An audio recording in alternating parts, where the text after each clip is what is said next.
Okay, let's see. We're doing great. Question 6.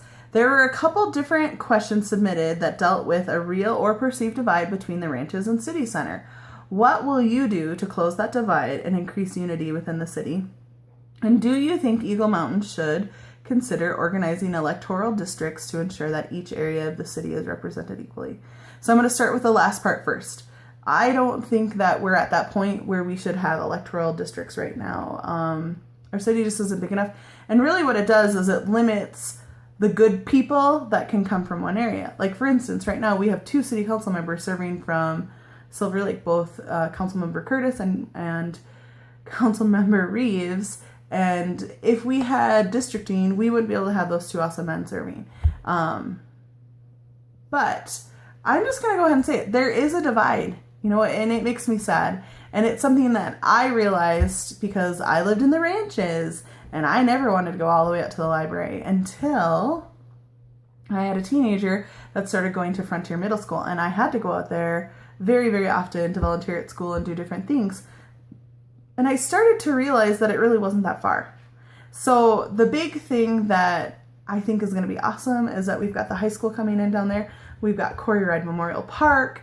And we've got that middle school. There's going to be more and more that draws everyone to that center of our community. And that's going to be really unifying. So the other piece to this question is, what will I do? So I think about this a lot. So I've noticed that when I serve with someone, I don't really care what part of town that they live in. When I'm standing shoulder to shoulder with someone, it doesn't matter to me if they have a home in the ranches or a home in the city center, if they have an HOA or not. So I think just like we can opt in for texts for emergency and city updates, maybe there should be a volunteering text. So you as a family can opt in and say, hey, we're willing to volunteer, and a text goes out on Thursday and says, park cleanup's going to take place on this day, and you can go to Sign Up Genius and sign up to help or whatever.